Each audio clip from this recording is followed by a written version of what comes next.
Salve! Você está no terceiro milênio e a cultura do terceiro milênio é a cultura racional contida nos livros Universo em Desencanto. Num outro programa, nós falamos que a cultura racional nasceu no dia 4 de outubro de 1935 e que a primeira mensagem foi: quem és tu, que a ilusão é tanta que és incapaz de definir o teu eu?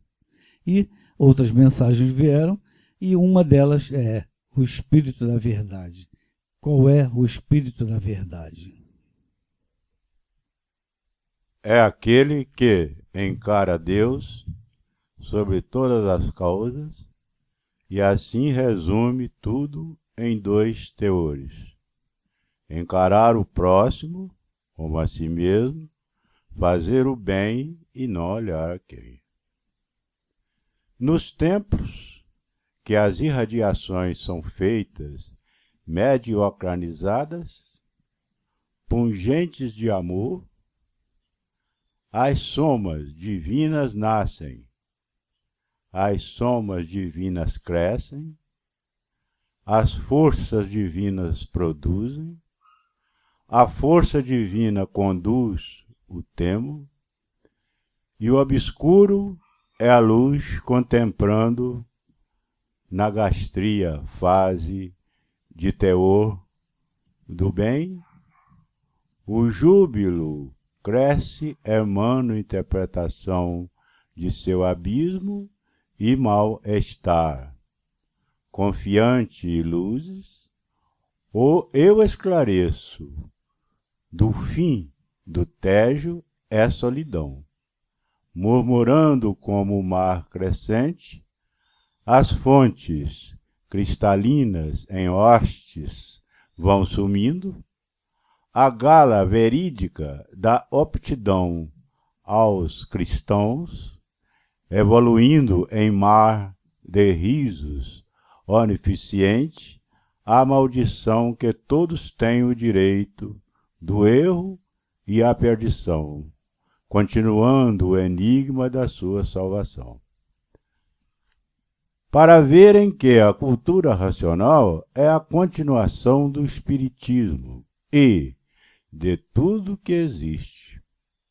Não é contra a coisa alguma, nem contra ninguém. É a favor de todos e de... E aí está, minha gente, o Espírito da Verdade é aquele que encara Deus sobre todas as coisas e, encarando o próximo como a si mesmo, fazendo bem, sem olhar a quem. Se não nos falha a memória histórica, estes 2 ou 3 princípios já são conhecidos da humanidade há alguns milhares de anos, inclusive foram usados pela própria fase cristã. Foram usados como apologia de um conhecimento que o racional superior prova e comprova que não foi praticado. Quer dizer, ele foi usado, mas não foi praticado. Então, essas irradiações nos templos que vieram na fase do cristianismo, elas existem em função desse pretenso Espírito da Verdade, que na verdade nunca ninguém praticou. Verdade seja dita. Não porque as pessoas não quisessem. As pessoas sempre quiseram encarar Deus acima de todas as coisas. Todas as doutrinas espiritualistas falam disso. Todas as religiões falam de encarar o próximo como a si mesmo e fazer o bem e não olhar a quem. Mas ninguém praticou. Nunca ninguém praticou. Se tivesse praticado, nunca ninguém, em tempo algum, em nome de Deus, iria combater aquelas religiões que são diferentes da sua, que é o que nós vemos ainda hoje. Ainda perdura isso. O cristianismo, o muçulmano, o outro lá, e etc, etc. Então, as religiões são beligerantes. Elas estão com o Espírito da Verdade? Certamente que não. Dessa forma, não. Mas as pessoas, no afã de se conhecer, de evoluir, aceitaram isto como uma verdade, mesmo, e tentaram praticar, e não puderam. Na verdade, nunca ninguém praticou. E por que nunca praticou?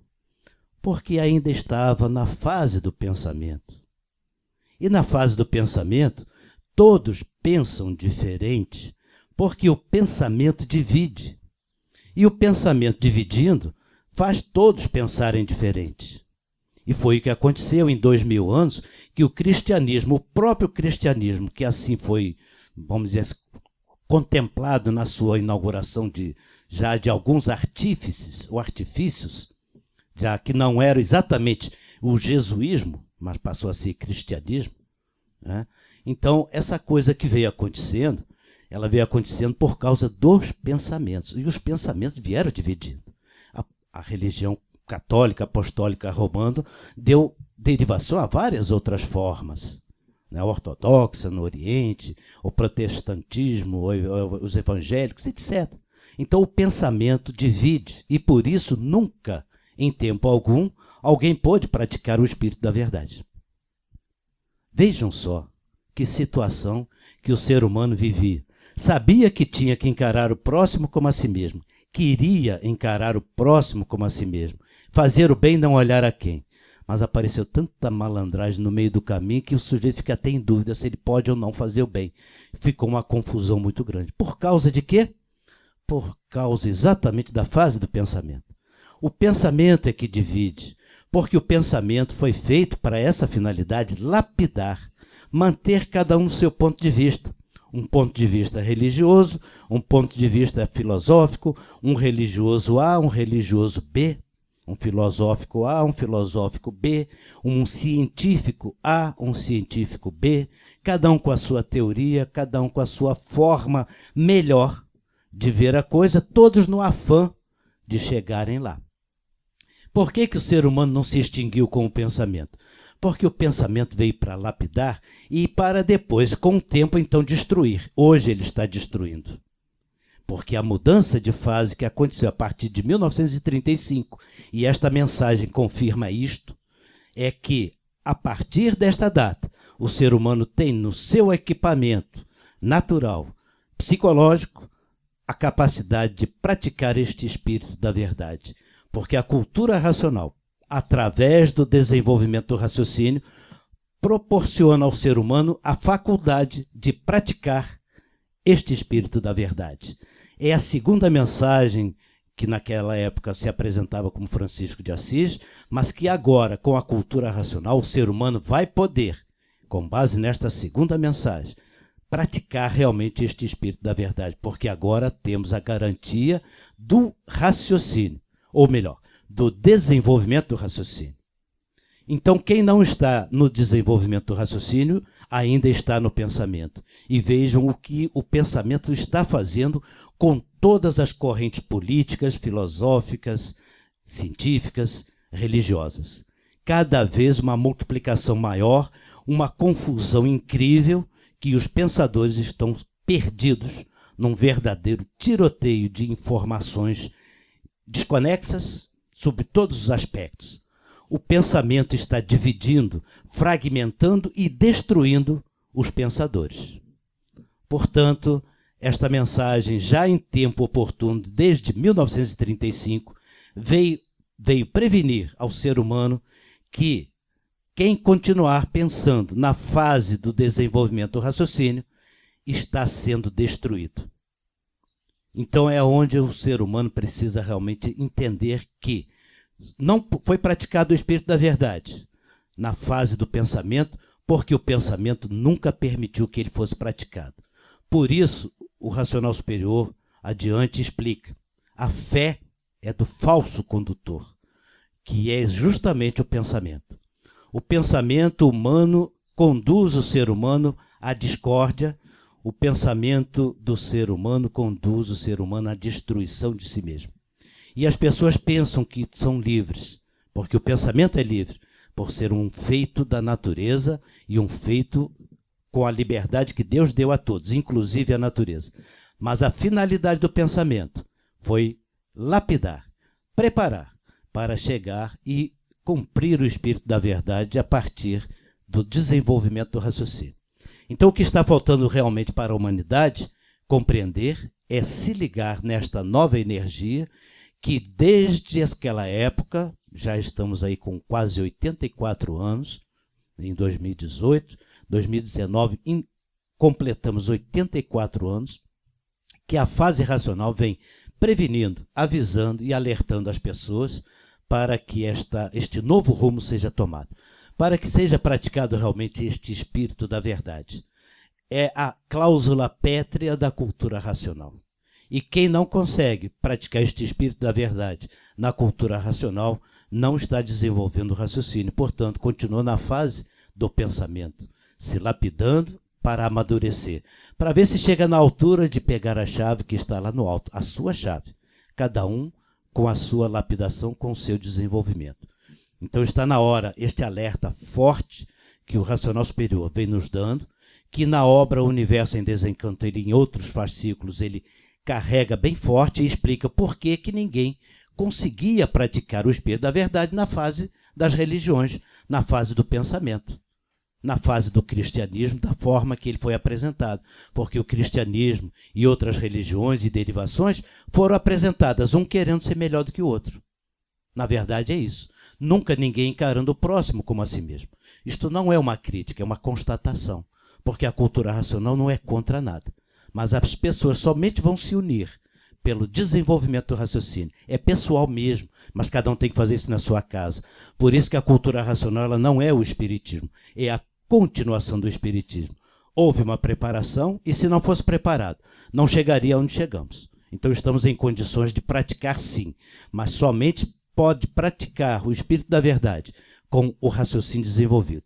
Se não estiver desenvolvido, não vai conseguir. Vai continuar no afã daquela ideia de conseguir, de querer fazer, que não tem nada errado nisso não, pelo contrário, mas não pode praticar. É verdade. O espírito da verdade é aquele que encara a Deus sobre todas as coisas e ao próximo como a si mesmo. Porfírio falou muito bem, é o princípio do amor universal, o amor fraternal, a fraternidade. Só vai chegar agora no terceiro milênio mesmo. No Obras-Primas de Francisco de Assis, que é O Universo em Desencanto, aquela versão lá, primeira, de 1935, tem uma outra frase que eu sempre julgo complementar dessa. Quem ama a Deus, primeiro se ama. E quem não ama ao próximo, não ama a Deus também. Ela fica mais claro e a gente repete isso nas situações de vida. E funciona, o raciocínio do próximo pega no tranco, como se diz na gíria. Agora, sobre os templos onde as irradiações são mediocranizadas, é porque o crânio é a cabeça tem as três máquinas da mente, de pensar, ligada à energia elétrica, de imaginar, ligada à energia magnética, e a máquina do raciocínio, está ligada na glândula pineal, pode estar ligado ao campo superior à energia racional. Por isso ele fala nesses termos, porque é um português arcaico. Depois, no primeiro volume, ele fala que todos são porta-vozes no mundo que é eletromagnético. E ele propõe o aparelhamento do mundo racional. O aparelhamento do astral superior, como a gente falou aqui, a tenda espírita Francisco de Assis, já é astral superior, as entidades lá. O problema é que no astral inferior onde nós estamos, a maioria das entidades são de energia elétrica e magnética e tem aquelas da direita, da esquerda, tem o embuste, tem a mistificação dos médiuns, essa coisa toda é uma confusão. E tendo a orientação de cima, não vai haver a confusão.